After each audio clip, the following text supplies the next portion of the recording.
भारत का इतिहास बहादुरी के हजारों किस्से कहानियों से भरा पड़ा है।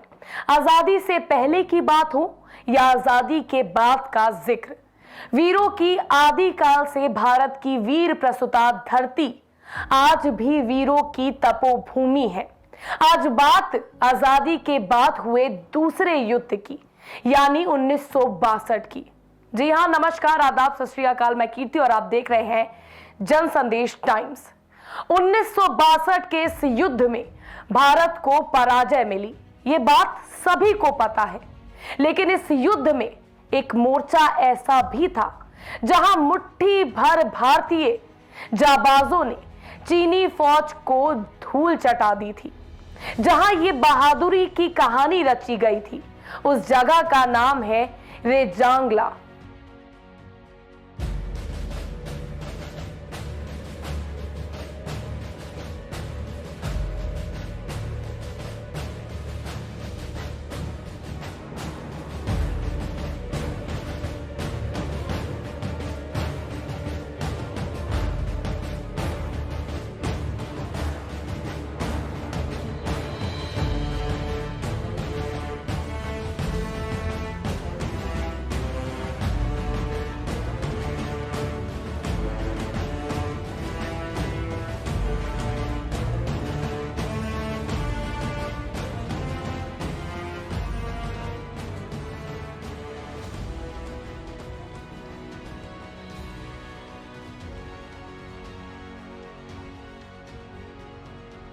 तारीख थी 18 नवंबर 1962। जगह चुशुल घाटी स्थित रेजांगला दर्रा। चुशुल घाटी बर्फ की चादर लपेटे शांत पड़ी हुई थी। ऐसा लग रहा था मानो सर्दी से घाटी का खून जम चुका है। माहौल में एक अजीब सी खामोशी थी, ठीक वैसे ही जैसे तूफान आने से पहले समंदर खामोश होता है। तूफान नजदीक था। चीन की सेना पीपल्स लिबरेशन आर्मी ने भारत के लद्दाख क्षेत्र पर आक्रमण कर दिया।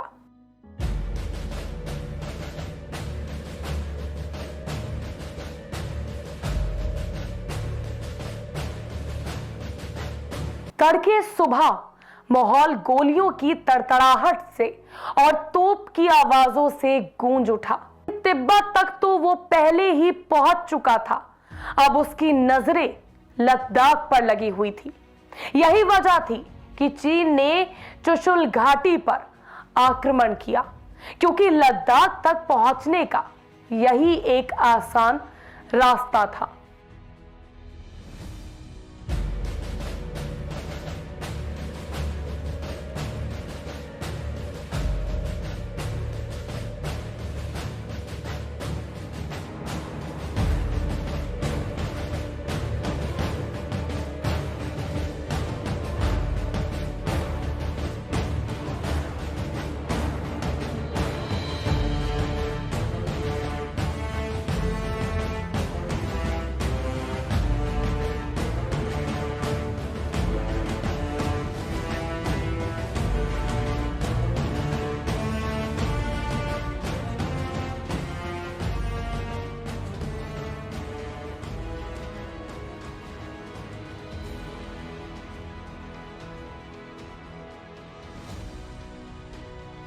मेजर शैतान सिंह की सरबराही में 13 कुमाऊं की एक टुकड़ी चुशुल घाटी की हिफाजत पर तैनात थी।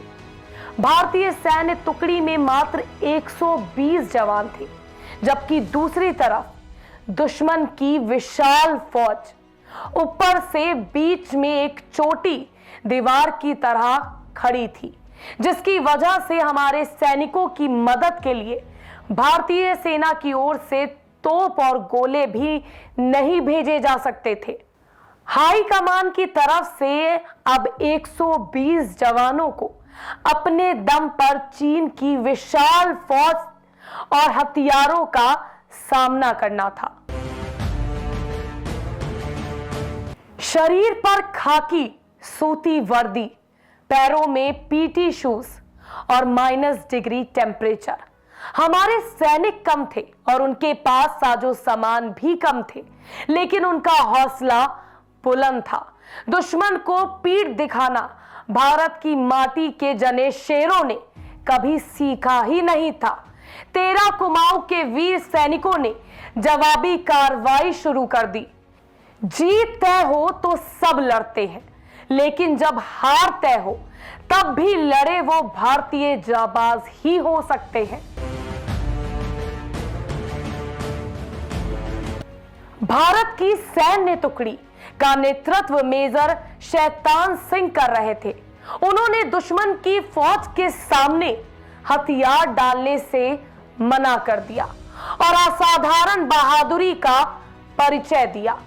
चीनी फौज को शुरू में तो यह आभास था कि यहां भारतीय सैनिकों की संख्या कम है, लेकिन भारतीय जाबाजों ने जब जवाब दिया तो उन्हें लगा जैसे 120 नहीं बल्कि 1200 सैनिक हमला कर रहे हैं।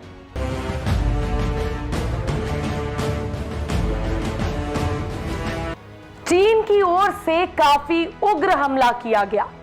2 बार पीछे धकेले जाने के बाद भी उनका हमला जारी रहा।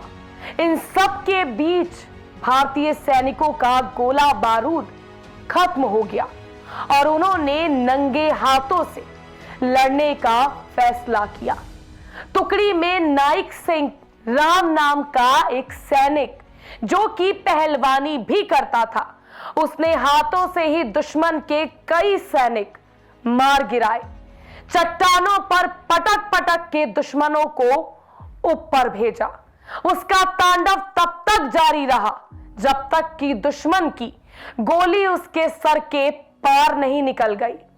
सिंह राम के शहीद होने के बाद चीनी सैनिकों ने भी उसकी बहादुरी का सम्मान किया और उसकी छाती पर राइफल गड़ाकर बट पर हेलमेट टांग दिया। साथ ही एक उसके बहादुरी का बखान करता एक संदेश भी छोड़ा। शैतान सिंह की टुकड़ी ने आखिरी आदमी, आखिरी राउंड और आखिरी सांस तक लड़ाई लड़ी। 13 कुमाऊं के 120 जवानों ने चीन के 1300 के करीब सैनिक मार गिराए। यह आधिकारिक आंकड़ा है। कुछ लोगों का मानना है यह संख्या और ज्यादा थी, लेकिन विशाल सेना के सामने वो कब तक टिकते।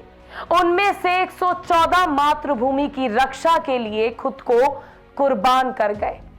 6 जिंदा बचे थे, जिसे चीनी सैनिक युद्ध बंदी बनाकर ले गए, लेकिन सभी चमत्कारिक रूप से बचकर निकल गए। बाद में सैन्य टुकड़ी को 5 वीर चक्र और 4 सेना पदक से सम्मानित किया गया और मेजर शैतान सिंह को सर्वोच्च सैन्य सम्मान परमवीर चक्र से नवाजा गया। थमती गई, नब्ज जमती गई, फिर भी बढ़ते कदम को न रुकने दिया।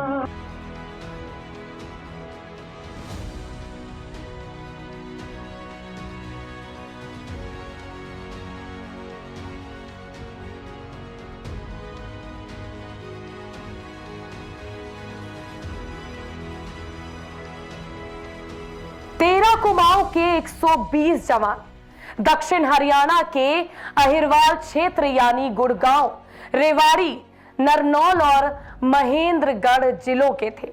यहां उनकी याद में स्मारक है। हर साल शौर्य दिवस मनाया जाता है।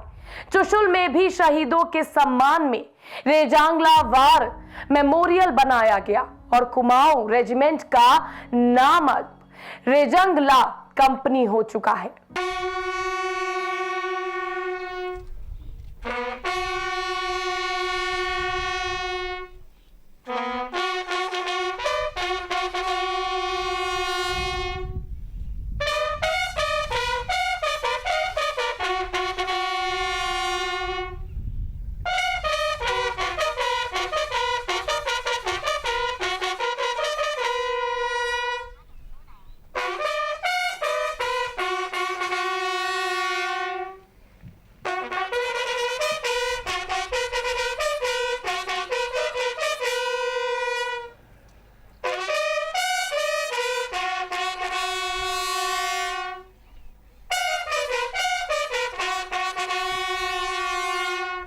फिलहाल के लिए बस इतना ही। आप देख रहे थे जन संदेश टाइम्स। हमारे चैनल को सब्सक्राइब करना मत भूलिएगा। वीडियो को ज्यादा से ज्यादा शेयर भी करिएगा ताकि लोगों तक हमारे सैनिकों की वीरता पहुंच सके, और कमेंट के जरिए वीरों को याद भी जरूर करिएगा। बेल आइकन प्रेस कर दीजिएगा ताकि आपको ऐसे वीडियोस की तमाम नोटिफिकेशन सबसे पहले मिल सके। जय हिंद।